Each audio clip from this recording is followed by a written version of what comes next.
Hello, everyone. Who better to start with than one of the most experienced homebrewers you could say in Australia? His name's Gavin, also known as HomeBrew Network. First of all, thank you for joining me today. And how was your day today, Gavin? It was good. It was editing day. So today, Okay. I do a lot of recording over the weekends and during the end of the weeks usually, and the start of the weeks usually all editing. It takes a long Yeah, time. So, absolutely can attest to that. Absolutely agreed. Now, before we get stuck into the questions and whatnot about your brewing journey, do you do your home brewing and homebrew network full time, or is it still a hobby at this point for you? oh, it's definitely Or is it a time-wise, I paid do it hobby, full you time. could say? Yeah, it's not. I don't homebrewers. Well, I'm not sponsored or anything, so Yep. Yep. and I haven't even done a single paid video review or anything like that. So the pay from YouTube is very unreliable and usually very low. And Okay. And I mean, Patreon, does people that usually help want. supplement that a little bit? Yeah, Patreon is a real help. People think you make a lot of money off YouTube, but No, you do if you get loads of millions. views. Clawhammer If you're supply fishing video or views amount. oh yeah, but see, they can pay for advertising and Yep. they got a much bigger audience in America, and I can't afford to pay for advertising. Like if people want to know, it's $200 to $300 a month Okay. from YouTube.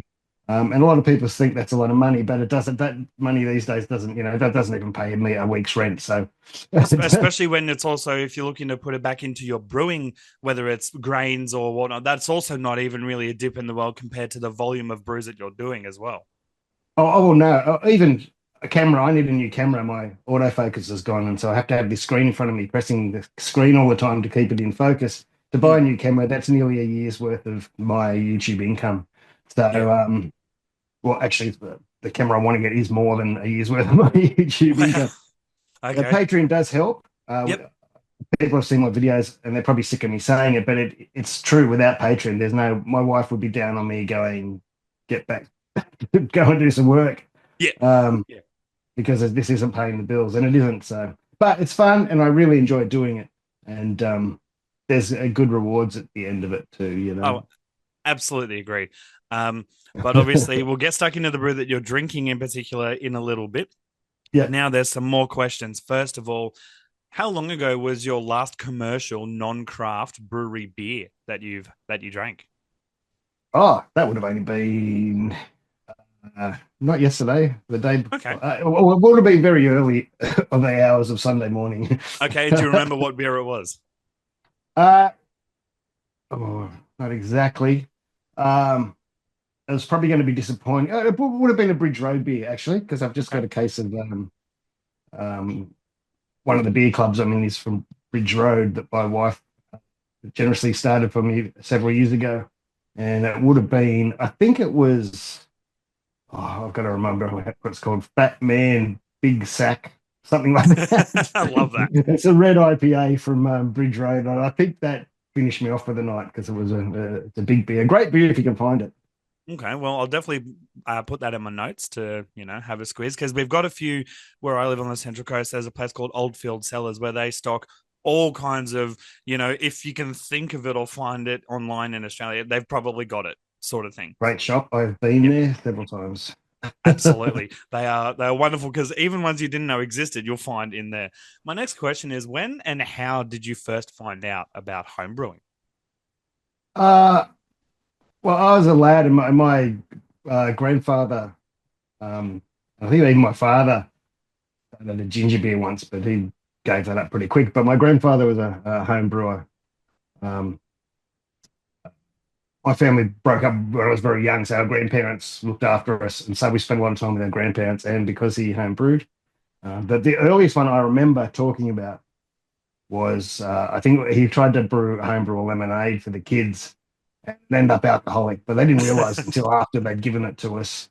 And Oh, there is a photo from that day. I can't, I might be able to send it to you later or something, of us in the backyard with these long necks thinking we were drinking standard lemonade when it was alcoholic. That's the earliest I remember home brew. But if mhm. you're talking about me and starting, that um, I left school in year 12. I wasn't having much fun.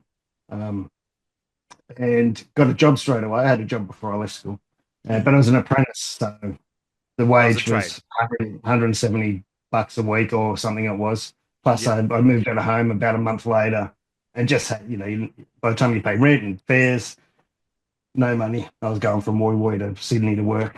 Yep. Um, Yep. But no so money for beers, more or homebrew less. just homebrew beckoned. It was a necessity more than anything, and that's when I started. That was 1988, early 1988 to mid 1988. So a long time ago. Wow. Definitely way before a lot of the technology and knowledge and resources that there are for people starting out who may have started out this year, such as myself. So what are some of the more noticeable changes, especially in resources and technology, that you've experienced the betterment of from when you started homebrewing to nowadays? Oh, the knowledge, just and supply of ingredients. Um, can you hear that? My glyculture was just turned No, on. Do you want me to turn that off? No, all no, right. you're all good. Back when I started, yeah, it was literally all you could get was a tin from Jules supermarket. I used to get it in your minor, and it was a kilo of sugar. That's all we had, and that's all the instructions said to do. And of course, when you're young, you always put 2 kilos of sugar in, Yep. um, and that was it. But it was that way for many, many years. I moved to Melbourne in '94, and even then, when I was going to home brew shops, while the selection of tins was much greater, before we'd only sort of get one tin, or there'd be lager and a bitter or something. Um, I moved down here and found all these other different homebrew tins. There used to be bourbon and Coke and vodka and orange, and the same Yep. thing. They'd put it in, added a kilo of sugar. Um, and it wasn't until it was just that way for years and years. And there was an odd shop that would have some grain and some hops, but there was just the knowledge wasn't there. It was really the internet that opened it up. I kept buying old books, Yep. but even reading books, some of my old books, they just say malt and hops. They don't say what hops. They don't say what malt. Oh, wow.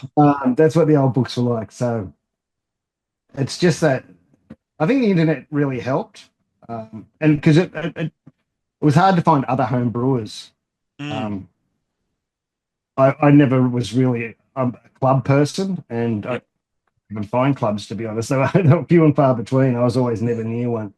Yep. Uh, so it was just that knowledge, and I think the internet opened up. And once I ran into a shop down here called Great and Great, which unfortunately shut this year. They kept Oh, winning the best. They won the best homebrew shop in Australia just about every year. I think it was a wow. competition. Unfortunately, he retired and said, "That's it, Okay, so done." it wasn't shut because the times are tough, sort of thing. They shut because we're tired.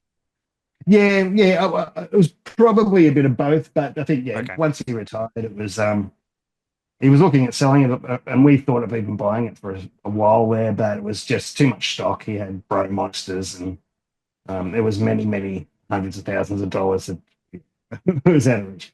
But he was when I started going there. Um, they had was stocking stuff that you couldn't get anywhere else. All different Yep. types of grain, all different types of hops, different types of tins, different extracts. I started buying my extracts in 5 kilo instead of just the Cooper's tins in boxes, and Yep. um, saving a bit of money that way. 5 kilos of dextrose, um, anything to save money, as long as Yeah. you were getting a good beer at the end. And it was fresher. The ingredients is fresher, which is a really important thing. Um, Supermarket stuff most of the time you didn't buy it till it was near the end of the use by date, which is really bad. Get it fresh. Yeah. And Yeah. the Absolutely. Yeah. fresher ingredients is fresh. It doesn't matter if it's in a tin or in a box. The fresher, the better. And Yep. yeah, so that was it really when I found the Great and Grape guys. And at the same time, the craft beer thing had started in Australia, and that really helped. Yep. Um, That's awesome. That's honestly so incredible and very inspiring to hear you say that. The internet very much helps out. For anyone who's listening to this when this episode is out, if you haven't got in or on some of the forums online or some of the groups on Facebook or even Instagram, really, and you're looking for ways to improve your brews or tips, tricks, and advice, join up to Reddit forums, or specific to your area groups on Facebook, because if you may not think that there is one, there absolutely is one, and if there's not, there's a nearby city that's got a Facebook group for sure. um, and speaking of Facebook groups, obviously Homebrew Network is my next question. Your platform, Homebrew Network, how, when, and why did you start that up? Well, I didn't start the Homebrew Network. Oh, okay. Um, I've had several platforms over the years. Uh, Yep. Back 14, 15 years ago, before YouTube was really a thing, Mm-hmm. um, I only did one though, but I'd started doing, planning a couple. It's called Instructables. It's still around, but it was photos and some words on how to do things, right? Yep. And I'd started bulk priming for carbonation in bottles, and that's what that is. You just add, we'll talk about that later. But anyway, I did one for bulk priming. And so I'd started doing it before. I hadn't even seen anybody else's. Um, and then about a year later, we moved house, moved over here, and I found a group that were online streaming Mm-hmm. live before Twitch and all that. It was called Yep. JTB. Yep. They made Twitch, but it was years ago. Um, and I found a bunch of home brewers on there, and I went, "Wow, there's other people that are home Doing this. brewing." And so we started a thing called the 17 Brew Crew. I was asked to join the 17 Brew Crew. Mm-hmm. Um, that was worldwide. We were going to have a 24-hour live streaming service of how to brew, like, because it was all people from every country, sort of, Yep. not every country, but, the main continents around the world. And it fell through in the end because someone tried to make it commercial, and it just Uh, all yep. fell in a heap. Um, And so I was getting a name. So that's when I started YouTube too, because I thought, oh, the videos, all right. And then saw other people doing it. I said, well, I can do this. Anyone can do it. Yep. And you should do it too if you're watching, if you want to. Absolutely. So I started doing that, and I was called, my YouTube channel was actually called Gash TV, or Gash Slug, Yep. because it was mainly for music. I used to play in bands and things. So it was mainly Well, for my we band. can And that see was like, an amplifier in the background oh, above yeah. your glycol tiller. Uh, that was sort of like a stage name Yeah. in the 80s. In the 80s, you had stage names, and Yeah. one was Gash. Love that. Um, so that's where it came from. And then when I started, it's a bit of a long story, sorry. When No, I go for started, it. I'm here for it. I love um, it. my brewing videos started getting a lot of views, and I went, oh, I've got to change this. I can't. Everyone's going Gash Slug, and some people, especially in the newer these days, people are finding it offensive or something. And I said, it's been my nickname for like Everyone 30 years. finds Now it's something offending. offensive. And I went, and so I had cellar dwellers. I came up with cellar dwellers. I like horror movies, and a lot of the people overseas, I was really jealous of their cellars. Everyone brews in their cellars in America and stuff. Yep. And I was really jealous. So, plus, I like the cellar dweller thing. I had the horror thing. Mm-hmm. So we started the cellar dwellers. It's made sense to rename it to that. Yeah. I changed my YouTube channel. I started a Facebook group. Um, And then not long after that, I saw this group on the Facebook, and I joined it called the HomeBrew Network. There was only about 300 people in it. Yep. I was in that about a month, and they asked me to be an admin. And then what it was, 6 months, 12 months later, people have if ever you tried to run a Facebook group, some people can do it and some people can't, because you got to have steel skin, because you ban someone and the next minute you get attacked, and it's Yep. constant. It's every day. You're blocking my free speech. You're doing this. You're doing that. And so when he handed it over to me, he goes, "You got the knowledge, and you're doing all these other things." But still, there was only a couple of hundred people in there now. Now that's 60,000 or something now. Which is incredible and testament to your Yeah, it's the biggest. hard work in it. It's the biggest one. I try to keep out of it because people still remember the old days, and Oh, there are blame me still for all people in things that that group happened. from the old days, sort of thing. Do you mean? Yeah, and they Oh, blame me for wow. banning people that shouldn't have been Oh, banned and all this, and because come people off would it. come in and Not say, "You you, don't know them. who I am," and it's like, but anyway, I so don't care who you are. and then in the end, I had to round things off. I had cellar dwellers, I had the Gas Slug YouTube, and I had the Homebrew Network, and I went, well, the Homebrew Network just sort of fits better than Yeah. straight away. You don't have to go cellar dwellers. What's that about? You don't have to go Gas Slug. What's that about? Yep. It just made sense. So, Yes. and that's what happened. That's when I just changed everything because I was going to breweries and starting to work with breweries, and they're going, "What is it? Cellar dwellers or gas slug?" And I'm like, "No, yeah, I've got to change it. I've got to." Yeah. Make it a umbrella term Yeah, that's easy to understand. Absolutely. And from that that's point what I. on, you've sort of not looked back really, because I actually stumbled across your videos about 4 or 5 months ago, but you'd be surprised. I didn't stumble across a new video. I stumbled across a video from about 10 years ago Yeah. in the kitchen. And it was, I can't remember exactly which video it was, but you were doing a brew in a plastic fermenter on the countertop. I can't remember exactly which video it was, but post editing this, I'll put the link up and I'll, put some words up saying exactly what video it was. Um, and I was hooked. And I've basically gone through and watched as many as I could and the informative ones as I could. So definitely, you are the one of the leaders in homebrew information, at least online in Australia for sure. And so my next question is, what is out of all the methods? There's all grain, there's partial grain, there's extract kits, there's fresh wort kits, etc. What is your preferred method of brewing? Um, oh, look, I have fallen in love with the all grain thing. And second to that would be first wort kits, or fresh wort kits. I keep calling them first wort kits these days. I get it wrong every time. Fresh wort kits, for the simplicity, like, and it was one of the things when I you asked to talk to today. I thought, what was going to say? So I haven't done many extract kits lately, but fresh wort kits are they're just so easy, and they're an all grain. You don't even have to think of them like a extract kit. They're No. a full all grain kit. They're just like a no chill if you've heard of no chill. Yep. They're a proper breweries do them. There's a Yep. brewery near you that does them. Yep. The Block and tackle. block They're and literally tackle. down the road from me, Yeah, like 200 meters staggering distance from me. Yeah. I've been there. I've staggered out of there a few times. Um, Yep. Yep. and And Paul is actually a former teacher of my high school when I was at the high school. So oh, okay. a small Yeah, little so connection there as well. I see my sister and brother-in-law are teachers around there, so that's how I went. Okay. Yep. Before Paul owned the brewery, the original owners were something to do with teaching too. So that's Yep. how I got involved. And plus, I visit my sister up there all the time. I'll be up there in a couple of weeks. Oh, wonderful. Um, Definitely catch up for a bevy if you're interested. yeah, for sure. All right, Um, continue. yeah, so well, look, as they say, that the all grain gives you you can do anything you want. You don't Mm-hmm. have to start from any base, and I mean you can do that with extract too. Um, it's a little tougher, but the downside, and I understand for everyone with all grain, is the time. It takes a lot of time Mm-hmm. and effort, and with that, that's why people start spending more money because you put in the more time. Yep. Then you don't want to take that risk using an old yeast, and you don't want to take you spend all that time brewing it. Takes it.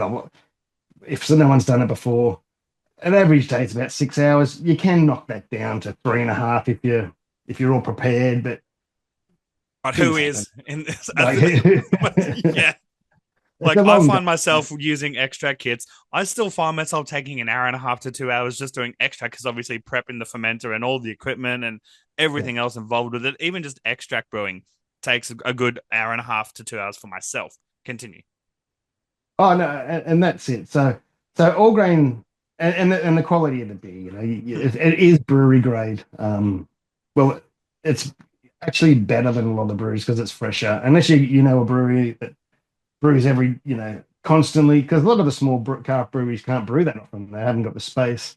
Some of Mm-hmm. their beers are sitting there for months, where you're only brewing one keg. So, you can do more, but and I, that's a I, fresh I definitely keg. do. Yeah, that's a fresh keg all the time. Your beer's fresher than a lot of the craft breweries are that you're buying, and that's really important because beer's not for aging. Oh, people will say Except in the stouts extract and dark world, beers, etc. yeah, your dark beers and stouts, but your hoppy beers and that is fresh is No, best. And absolutely. yeah, so all grain is where my heart is at the moment. So Okay. it changes over the years, but it's hard to But go right back. all grain and but when you're feeling lazy, fresh walk kit sort of thing. Yeah, Yeah. exactly. Yeah. No, that's And they're awesome to not that hear. expensive. They're not that No, they're not. expensive. They're actually very like, I mean, now we say that though, someone who's a newbie and listening to this as their first ever experience of homebrewing stuff, 65 to 70 Australian dollars may seem like a lot, but when you dumb down the money and you crunch everything, all of the ingredients that go into that all grain fresh wort kit, it's really, really cost efficient as well. So I But definitely that's a agree with fancy you. one. But that's a fancy one. You can So you can I'm pick up thinking a of All Pilsner. In. I'm thinking of All In Brewing. I'm thinking of Neighborhood Brewing Company. Even Yeah. even Block and Tackle are about Yeah. 60 to 65 for a Okay. fresh wort All right. kit.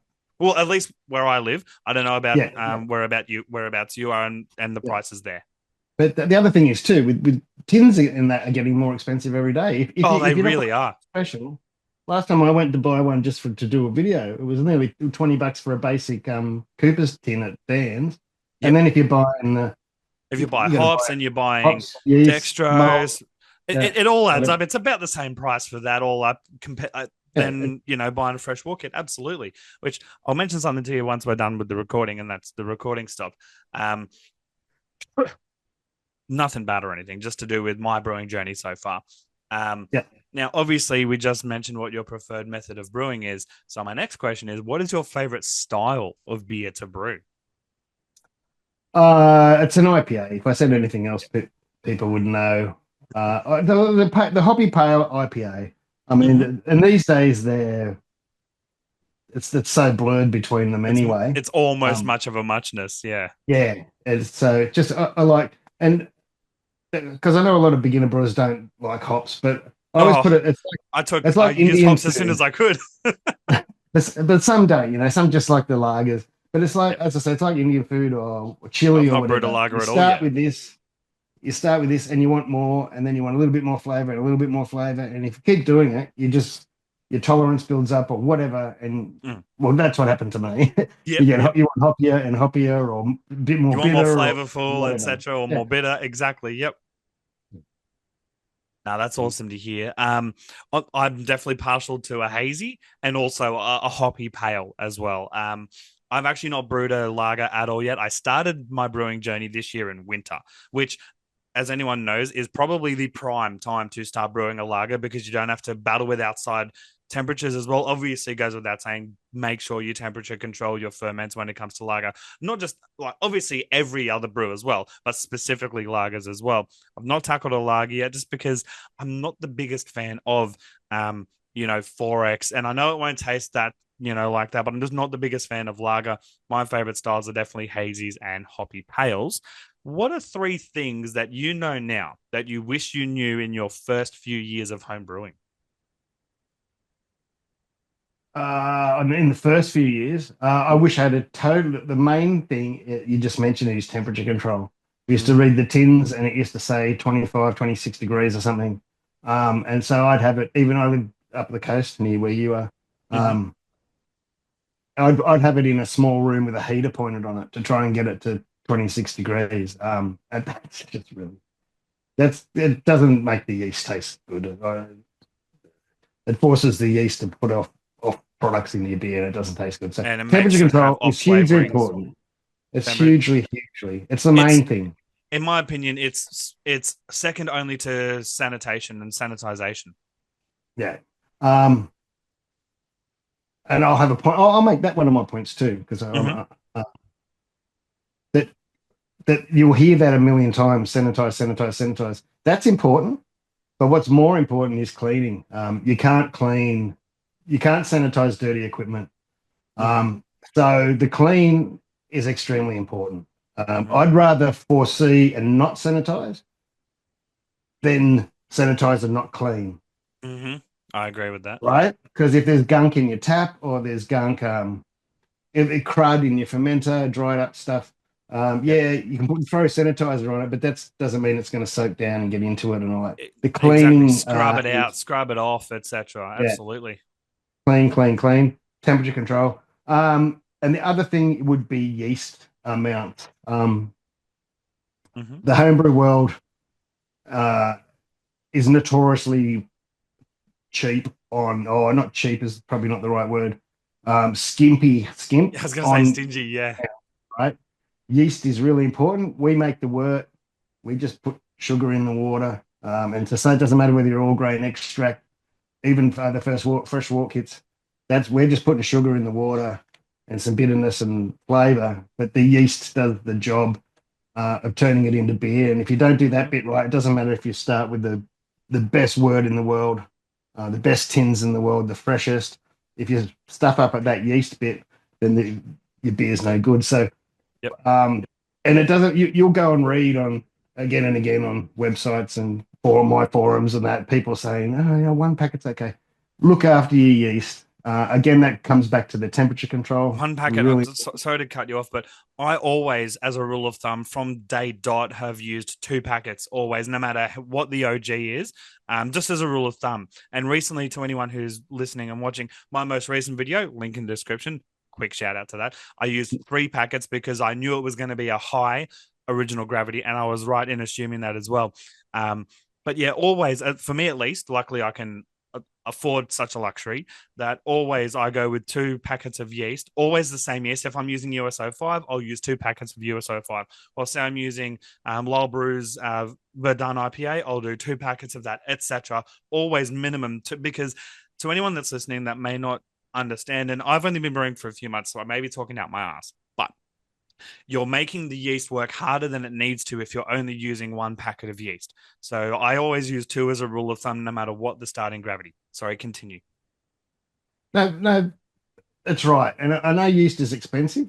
Um, Mm-hmm. some of the newer ones, you might get away with one packet, I wouldn't risk but it though. it's important. You can make starters with dry yeast. True. It's a little bit more work. But I think what's a good thing for people to do and to try is you've got to be ready and prepared. Mm-hmm. Especially if you're brewing a lager, you can brew one with, I've never brew a lager with one pack, but maybe two Yeah, packs to sorry. start Who with. would? Yeah, But maybe two packs to start with your first batch, and you have a batch of beer, you can still drink that beer, but you absolutely. use that like a starter or a sacrificial batch, Yep. and then brew your To next one learn with what that not to whole, do next time. yeah, yeah. Oh no, but use that yeast cake, put your Yes. fresh kit on that, so you've got a nice big patch of yeast to use, and you'll see the difference of what uh, pitching a lot of yeast can do. You can overpitch, but the chances of doing that in homebrew is it's pretty small. The good outweighs the bad Yep. by a mile. So yeah, yeast. Be nice to your yeast because it makes the beer. Absolutely. Um, and I've only got three more questions for you. First of all, which of your many brews over the years, whether it's for videos or personal, are you the most proud? Oh, most proud. Oh, I struggle with questions like this. Mm-hmm. Well, if you can't pick one, Um, maybe a top yeah, three no, it's memorable. uh, look, ones that I think the black metal IPA I did long ago before Was that a black black IPA in particular? black In particular? IPA. And Nice. before black IPA was a style, the name had flashed around. I don't think I'd even tried one. There Was the definitely wasn't. inspiration? Sorry to You interrupt. couldn't buy it. Was the inspiration behind that the loving metal music, and that's why you went with black metal IPA? Sorry, continue. Yeah, yeah, the metal thing was, yeah. Yeah, for sure. And I just found it interesting because I love hops, and even though I like dark beers, I don't drink. I'll brew a batch, and it'll take me a long time to drink it. Yep. Uh, so I thought if I throw a lot of hops in it, I'll probably get right into it. And I did. I really enjoyed the style. It was, but the trouble was back then, no one had, there was no formula for a black IPA. So Yeah. everyone was just sort of doing it. It was just a hoppy stout. Yeah. But there's nothing wrong with that. There's No. nothing wrong with the hoppy stout. So that was one that got me a lot of attention. I think got me a lot of attention. Um, that was a total recipe from scratch. Quite young in my. I mean, I've been all graining for a long time, but was one of my first sort of. I'm going to make this recipe from scratch and see what happens, Mm-hmm. and it worked really well. People have won competitions with it, and other breweries have brewed it, and everyone changes it a little bit to make it their own. Of course. Um, it's done well with it. And one of them won the brew competitions down. Oh, I got second, I think, in the big the Merry Mashers IPA competition down here, which is the big IPA Yeah, competition in wow. Victoria. So I was pretty that one I was proud of. So I'll say I'll say the Black Metal IPA, even though I haven't brewed it. I keep saying I'm going to do it again. I haven't done it for a long time. Yep. It was probably even I don't know if I'm not even sure I've ever done it in the Robo Brew, and we're up to Oh, wow. generation 4. It was done in my old Esky, which is around the corner. So it's been a while since I brewed it, but I still think that's probably. Uh, I love my red IPAs. Yep.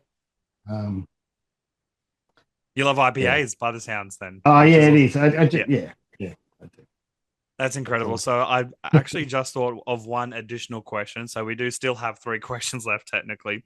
Um, so off the back of the first question, which was what was your most recent non-commercial beer? Sorry, what was your most recent commercial beer?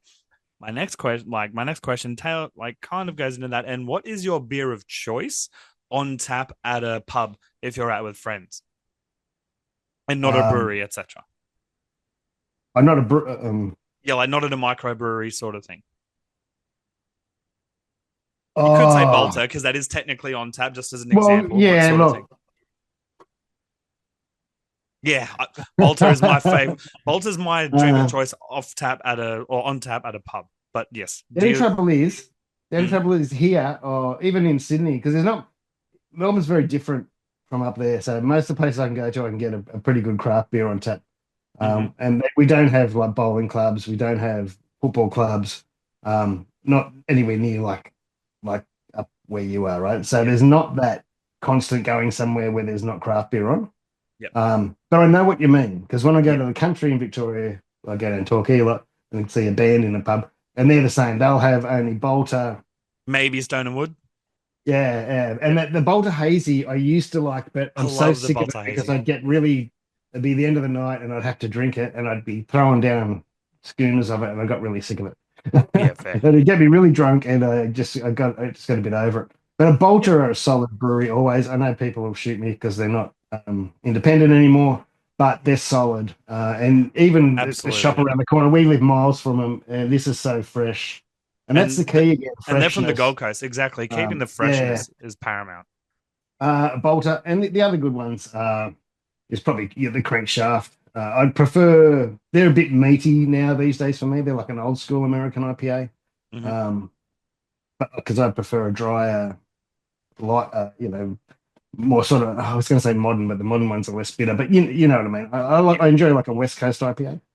So the crankshaft or the Bolter. But if I'm in Sydney, I always have a Skewy New. yep, It's yep. not my That's fair. favorite at all, but I always have one and a Resch's. Okay. I make it, um, and they're a bit. I do struggle with them lately because they're a bit sweet and malty. They sometimes they're really good. It depends Yeah, if you're in a pub where they're drinking a lot of it. If you're in a pub where it sits there for a while, yeah, yep, freshness again. It's all freshness. Hey. yep. Maybe that can be And number four. Keep your beer as fresh as possible. it is drink fresh, drink fresh. There was an old saying and it's still breweries don't like it these days. So there used to be if it was in miles. That's how old the saying is. If a beer is more than 50 mile from the pub, it's stale. That's there's a lot of truth and fact behind that. That's the beer doesn't like warmth, it doesn't like vibration, it doesn't like temperature change, light when it's in bottles. So travel is really really bad for beer. Um, yeah. Yeah. Anyway, I'll stop there because I could talk for hours. No, that wouldn't surprise me in the slightest. Because I could also talk home brewing for and brewing in general for hours as well. Um, so my three final questions. What is your beer style? What is your beer style of choice to drink? Which we kind of did just cover, but because you do like brewing IPAs, but like, what's your favorite to drink in general? Yeah, it's still IPA. But look, I keep saying IPAs. At the moment, I'm really loving a good lager or a pilsner. Okay. Um, I think you get to that stage, especially now I've been brewing a long, long time. Yeah, I've done all the weird stuff. I'm a bit over the weird stuff. Yep. And it's just nice to be able to fall back and have a clean lager. Like some people will say, don't bother brewing it, just go and buy a slab of, or sorry, you're from north, where I A come case from, a slab. I know what carton, a a carton Yeah, or a carton case down case here. slab. Yep. Do you know what that story is? Pardon? that's a story. Do you know why they call it slabs down here? No, why? Because a slab would be bricks, I'm guessing. No. Okay. They bottles were big up home, right? We'd rather have a bottle Yep. than a can. Things might have I'm changed these very days. much We're of now that getting cans, agreement. Yep. right? A But I'd rather a stubby, you have a stubby bottle. stubby, Yeah. right? Yep. Stays nice and cold in the esky, have it on the beach. And it tastes better out of a glass bottle than a can. It Yeah. tastes Beach. better. Well, yeah, oof, don't say that these days. But down here was different. I think, and because the weather's colder, they're easy to carry when you're a kid. Cans, right? So Yep. everyone was drinking cans down here, and cans used to come with the 6 pack plastic thing on the Yep. dolphin killers or whatever they are. Yep. Yep. And down here, they just came on one slab of cardboard and shrink wrapped over it. Okay. So it was a slab, a Yeah. cardboard slab. It wasn't a carton. Wow. And that's why they called them slabs down here. But then the Love that. slab thing carried over to their cartons when you did get a carton. Like the stubbies Yep. still came in a carton, but Yep. everyone drank cans, and it was just like a flat piece of cardboard with With the yeah cans and then the the 24 plastic cans, wrap and around. then like this heat shrink plastic Kind of like the stuff. stuff they put onto pallets and whatnot to wrap them up. Well, kind of, but it was more. It was actually more like the plastic that used to be Oh, around there. It was like a okay. Yep. thicker, clear plastic, just one sheet, and Okay. And shrink wrapped on. sort of shrink wrapped on. Yeah, so that's why they're slabs. Yeah, There you go. that's I genuinely didn't know that, so that's really interesting to hear. Um, and final question is, what three pieces of advice? It could be the same as the three things you know now, but what three pieces of advice would you give to beginner homebrewers who are listening and or watching this as their first ever online video of homebrewing and how to and whatnot? Okay. Keep trying. It won't take you long to get a good beer, especially if you buy a fresh wort kit. I'm not selling them, by the way. It might sound like I No. am, but they're not. But you can use tins and stuff, but keep trying. And if you're in a forum or a Facebook group, and you say, "Oh, I bought this can that's 2 years old," anyone that says, "Is it okay to use?" and anyone that says, "Send it," as a comment, never listen to them again because Yeah, the, gotcha. the Like as people in that are two saying years send it, out of they're date sort of taking thing. they're taking the mickey out of you, and you know what Facebook groups and things are like. Yep. It's hard to pick who the real people are and who aren't. Um, but yeah, To as the I said, point where yeah, I've just try literally again. just gone through some groups and picked out some people who I've noticed are very knowledgeable. And I've actually created a group chat called the Homebrew Brains Trust because I don't want to trust anyone else in Facebook groups. And I've got a group of 10 people in the group chat. Some are beginners so they can learn, and some are, as experienced as yourself. Some own, one of them actually owns a homebrew shop and a brewery, which is attached to it in Gosford. You may have heard of the shop called the Ultimate Homebrew. It's In years. Gosford, no. Yeah, well, it was in Gosford. He also owns a barber shop and brew shop in Kincumber called Oh, Barber and I Brew. go past that all the time. My Yep. sister's in Kincumber, so Yeah, so am I've I. never Yep. been in there, but I Okay, drive well, past so the whole he's a place. barber. He owns a brewery in Gosford that's just opened up on Okay. the June long weekend this year called Big Little Brewing, and attached Oh to no, that, I've been there. yeah, and I've been to attached Big to that Little is Brew. the Ultimate Homebrew, which is a homebrew shop as well. Okay, no, we Yeah, dropped in there. Oh, well, it's just a couple of months ago. yeah. I was up there with my sister. They We were would have only been there. in their infancy when they opened, but yeah, absolutely. Yeah, So yeah. he's in there as well. So it's got a plethora of experience as well. So I've just thought, you know what? Because I wouldn't say I'm beginner novice, but I'm definitely not as advanced or seasoned as you guys. It's just very, good to have a bit of everything. Um, and I think that about wraps up the questions. The Hang on, what three piece? you didn't let me finish though. I didn't know. Sorry, continue. Oh, and I do have one more question after that, and that's about the The beers. second one would be homebrew. When you talk to people that don't know homebrew, will say it's supposed to taste like homebrew, and that's what No. it doesn't have to. As I mentioned earlier, it can taste exactly, or if not better, than what you can buy at the brewery. Right? Yep. There's no reason why you can't do that. I do it. I show people how to do it um, without the going into all the science and all that, which I could, but there's no need to because you don't need to know it. I try just to tell people what they need to know, not what. Mm-hmm. You don't need to know the science behind it to make a good beer. And Exactly. we'll go back to temperature control and yeast. Look, Yeah. temperature control and yeast. Um, get an old fridge, $50 or free. You can usually pick up a fridge somewhere on the side of the road and That's all you need, a temperature controller. Put your fermenter in there and you'll be 100% happy. Yeah. Yeah, no, absolutely. So I do have one final question, but before I get into that, quick statement about my fermentation fridge. Speaking of which, I found it on Marketplace for $70. It's a single door, and I can fit two 25-liter fermenters on top. I'm not stacked exactly, obviously. I've got a little bit of plywood in between, so they're not, squashing each other. But Yeah. to anyone who's listening and they think, oh, I can only do one brew at a time in a fermentation fridge. If it's a slim one, no, you can get away with stacking two. Obviously with a bit of plywood in between, so you're not crushing the other one. So that's how I run mine. And my other fridge is a kegerator, which I've done instead of paying out the ass to buy a pre-built one. I got again another single door fridge, four kegs, four taps. Bob's your sister. And Now, before people, because a yeah, lot yeah, of the time you hear about the power thing, we don't want to run another fridge. Well, fridges are pretty efficient these days anyway, yep, but they're only on really, they work a little bit hard for the first 3 to 4 days. And after that, the cool barely comes on until you might be cold crashing at the end or something. But during the ferment, and if you're just using it for a ferment fridge, it's yep, only the first 3 or 4 days where they come on, and they might only come on once, twice, 3 times a day or something. It yep. depends on the year, and it depends. Of course. So it doesn't really use that much power.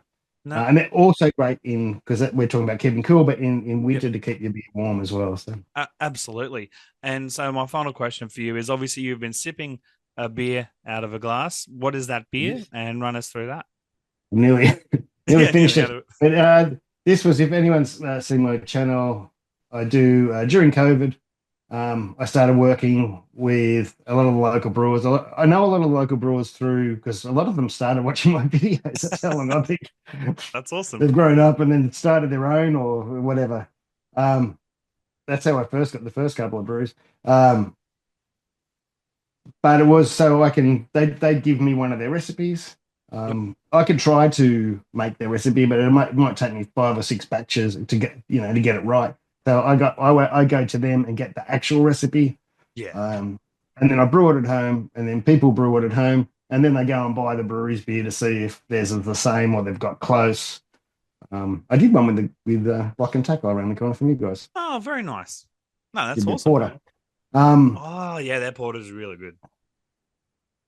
I was gonna say I and, did and see that this, video up on your YouTube. I didn't actually get to watch it yet, but how did that turn out?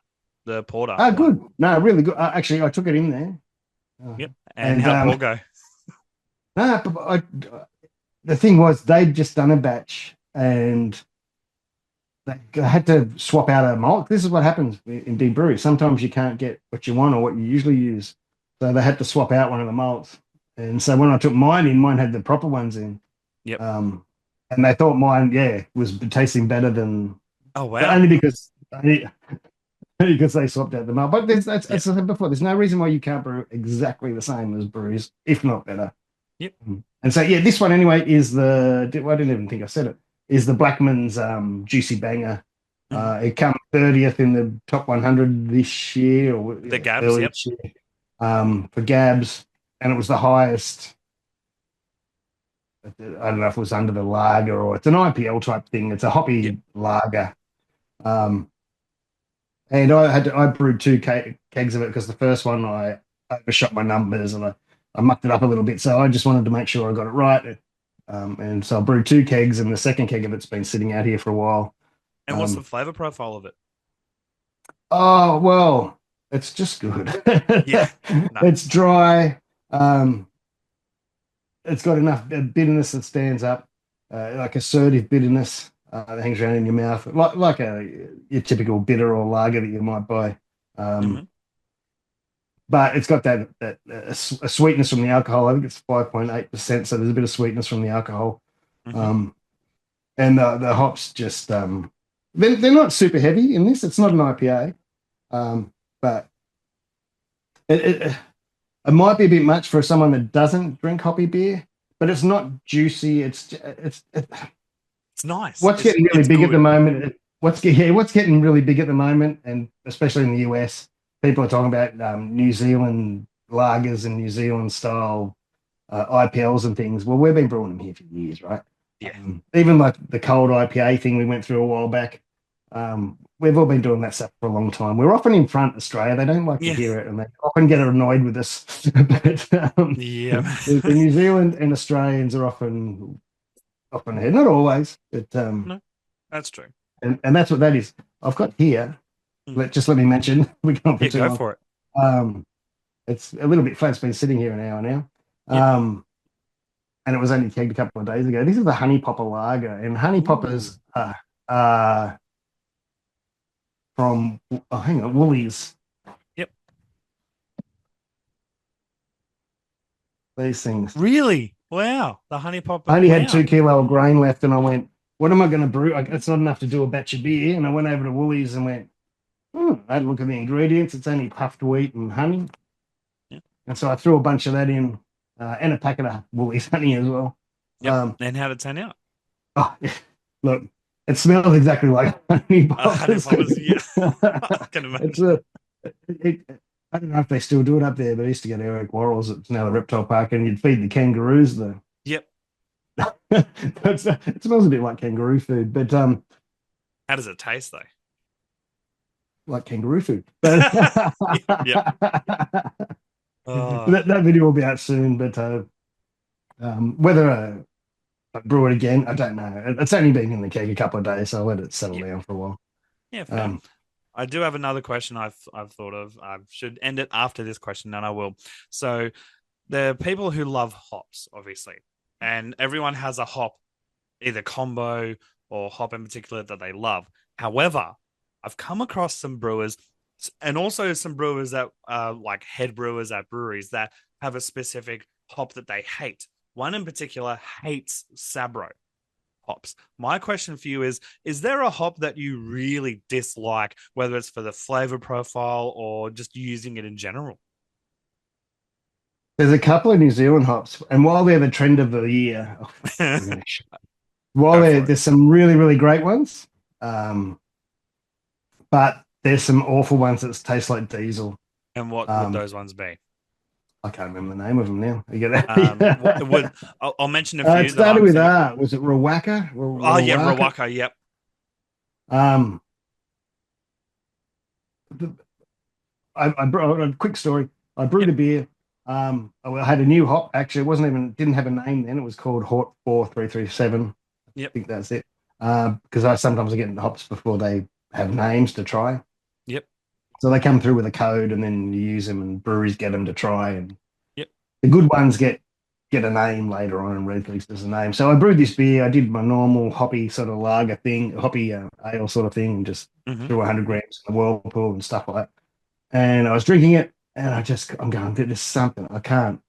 I'm just not liking it. I'm going, I think I've got my first infection. Mm-hmm. And I'm going, and I was on a live stream. I do a live stream every Saturday on Okay. Twitch. Yeah, well, Um, absolutely. I will drop that link in the description for people who want to find it your turns Twitch. into a bit raucous and just listening to music, Hey, we I'm down usually for talk it. beer we usually talk beer for the first couple of hours. Um, and one of the New Zealand guys got on chat and goes, "Does it taste like diesel?" And it just went off. I went, "That's exactly." I couldn't work out what it tastes like. I was going sort of medicinal, sort of, a lot of the New Zealand early hops. If you put too much in, can taste like diesel, and they sort of enjoy it in some of their lagers. But you do get, I haven't got used to it yet. You do get a little bit of a tolerance for it, but that would be one I would say. Oh, and there was a time prior to Ringwood too. I used too much when I first used it, and it late in a beer, and it was horrible. So prior to Ringwood and Rawaka would, but I know how to use prior to Ringwood now, Yep. but I still steer clear of Rawaka. Okay. That's very interesting because I actually have a video coming up in particular of what's their name? Black Rock brewing their craft series tins of their Rawaka Pale Ale.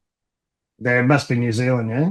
Yeah, they definitely are. Yeah, it'll be very interesting to find out because they also supplied Rawaka hops. So maybe I should steer clear of actually adding extra Rawaka hops and just use Uh, the pre-hopped tin. Now, as long as it's not much, like Okay. I did like a what I'd normally do with like Citra or whatever. So Yeah. it Okay. was like a good, A probably a hundred hefty amount. gram dry hop and 100 gram at the end of the boil sort of thing. So yeah, I think I only had 200 grams or something, and that's where I went, all right, I'm going to see what this hop's like. Yep. Um, Well, yeah, no, it comes pre-hopped and in the tin, and I got like 30 grams of actual yeah, dry hop. well, try it. Try it. Okay. Tell me what you think. Oh, But that absolutely. should be okay with that much, I hope. I sort of have Fingers steered crossed.